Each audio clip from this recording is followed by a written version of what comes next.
Bonjour, bienvenue sur la chaîne de la construction du réseau de Wessenheim et de son extension. J'espère que vous allez bien en cette période de canicule estivale. Oui, bon je suis désolé, hein, il fait chaud, il fait chaud.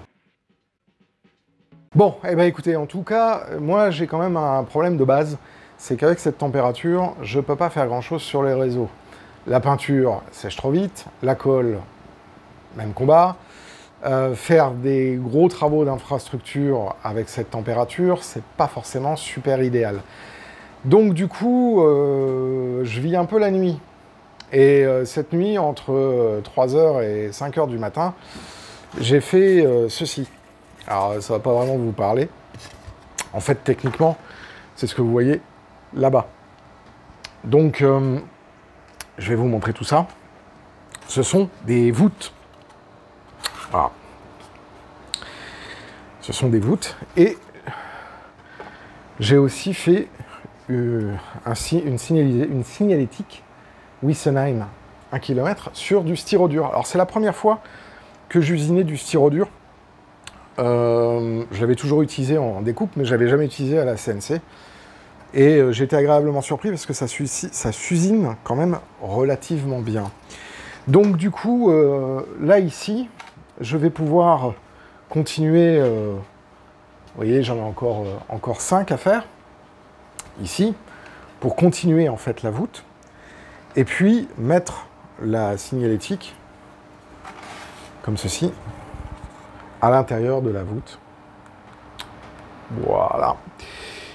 Et du coup,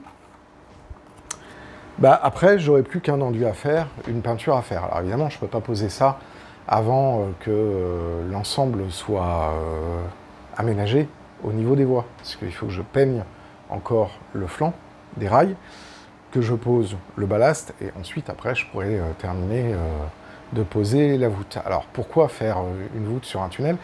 Je vous ai toujours dit que moi, je mettais un point d'honneur à faire en sorte que les parties cachées, qui ne soient pas visibles, soient relativement finies. Et quand on regarde avec les perspectives, notamment de là où vous voyez la vidéo, on voit l'entrée du tunnel. Donc si c'est pour tout de suite voir toute la tripaille qui se trouve en dessous, ça manque d'intérêt. En plus, cet endroit-là est quand même un endroit qui visuellement est très important puisqu'il va y avoir la vieille ville au-dessus, donc ça va attirer le regard. Donc pour moi, c'était important de faire un prolongement en fait à l'intérieur de la voûte pour pouvoir permettre justement une décoration acceptable.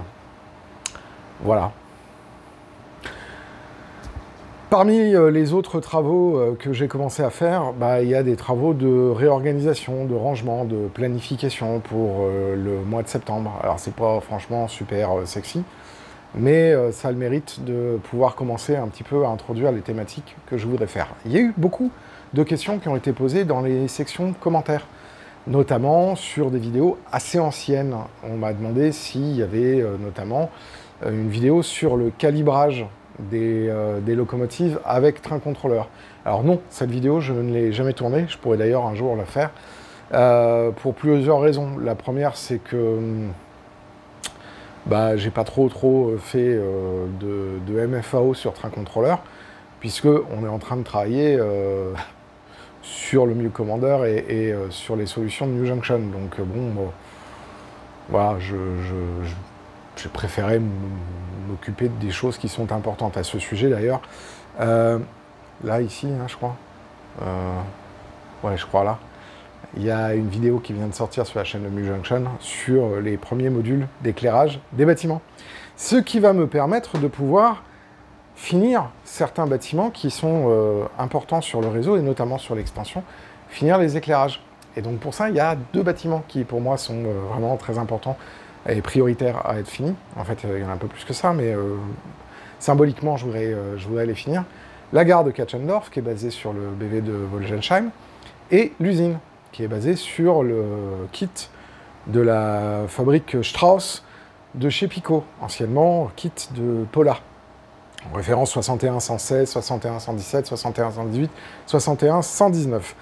Donc j'aimerais bien finir ça, et grâce à ces modules de lumière, que je devrais recevoir d'ici la fin de la semaine, je vais pouvoir continuer ces bâtiments et les terminer. Parce que là, c'est bien d'avoir des bâtiments avec pas de toit, pas de plafond, pas de machin, mais bref, pas de bras, pas de chocolat. Il y a un moment donné, il faut que ça avance.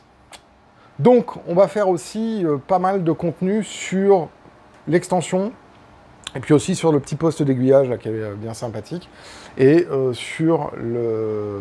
là, ça, ici, l'exploitation viticole.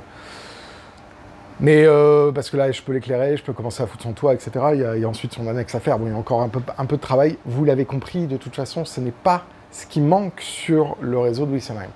Voilà, mais en tout cas, je suis un petit peu bloqué parce que moi, avec 42 degrés dehors et à peu près 26-27 ici, d'ailleurs, vous entendez le bruit de la climatisation. Je suis désolé, ça nuit un peu à la qualité de captation.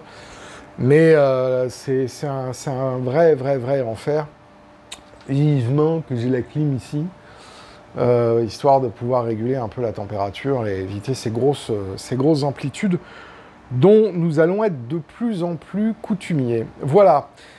J'espère que vous avez apprécié quand même cette petite vidéo d'interlude où je ne fais ni de circulation, où je vous présente 2-3 petites bricoles que j'ai pu faire de façon nocturne. Moi, je vous dis à demain. J'espère avoir un peu plus de temps pour pouvoir vous montrer plus de production. Peut-être un petit peu de circulation de train, parce que ça peut se faire. Et dans les plannings, on m'a demandé quand est-ce que j'allais faire la GRG de la 241 Trix. Alors, la GRG, non. Par contre, sa relubrification, oui, très bientôt.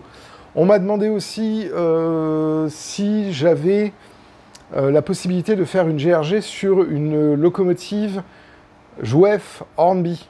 Alors, le problème, c'est que je n'en ai pas des locomotives Jouef Hornby. Parce que, en fait,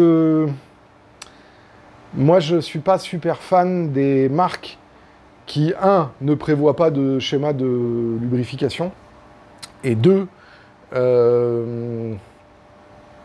n'ont pas de stock de pièces détachées facilement disponibles. Donc moi, je n'ai pas trop envie de mettre 300-400 balles dans des locomotives où j'ai aucune visibilité sur la maintenance et sur le SAV. Voilà. Alors, j'ai une locomotive du groupe Hornby, quand même. C'est le Sogolia, le petit machin, là. Petit diesel pour pousser les wagons. Mais il n'y a quasiment pas de maintenance à faire sur ce truc-là. Puis il n'a quasiment pas roulé, donc voilà. Donc je suis absolument désolé de ne pas pouvoir faire de grands entretiens sur des locomotives Jouef, par exemple, parce que j'en ai pas. Voilà. Alors ensuite, après, un membre de la communauté aussi a décidé de m'envoyer des wagons qu'il n'utilisait pas. C'est super gentil, il se reconnaîtra. Merci à lui, ça me fait très plaisir. Et donc du coup, on fera certainement un unboxing de l'envoi qu'il m'a fait. Et puis, on va faire aussi, dès qu'il fera un petit peu moins chaud, alors la semaine prochaine, on va avoir des températures de novembre, ici en Bourgogne, puisqu'on va passer de 42 degrés demain à 12 degrés. Donc à ce moment-là, ça sera peut-être un petit peu plus simple pour moi pour faire 1 ou 2 épisodes sur la patine des wagons. J'en avais déjà fait un, il me semble, que je vais remettre là. Bref, en tout cas, atelier patine, ça serait pas mal. Ou sinon, reprendre un petit peu ces wagons qui sont là, qui ont été reçus récemment. J'aimerais bien faire ça. Bref, vous inquiétez pas, j'ai plein de contenu, j'ai plein d'idées. Simplement, là, pour l'instant, je suis un peu bloqué par le climat. Voilà, en tout cas, moi je vous dis à très bientôt. Merci à toutes les personnes qui se sont abonnées récemment à la chaîne Bienvenue à Wessenheim. N'hésitez pas à cliquer sur la cloche pour être notifié lors des prochaines sorties. Profitez-en, abonnez-vous, c'est gratuit. Et pour l'instant, selon YouTube, c'est pas prêt d'être payant, donc profitez-en. Ensuite, après, merci aussi à toutes les personnes qui font des donations sur Tipeee. Je remets le lien en description. Parce que ces donations, elles permettent le financement de la chaîne, elles permettent aussi le financement du projet Nomade, qui va reprendre début septembre. En tout cas, moi je vous dis à très bientôt, portez-vous bien, pensez à bien vous hydrater, prenez soin de vos proches, et si vous en avez l'occasion, faites du train. Ciao!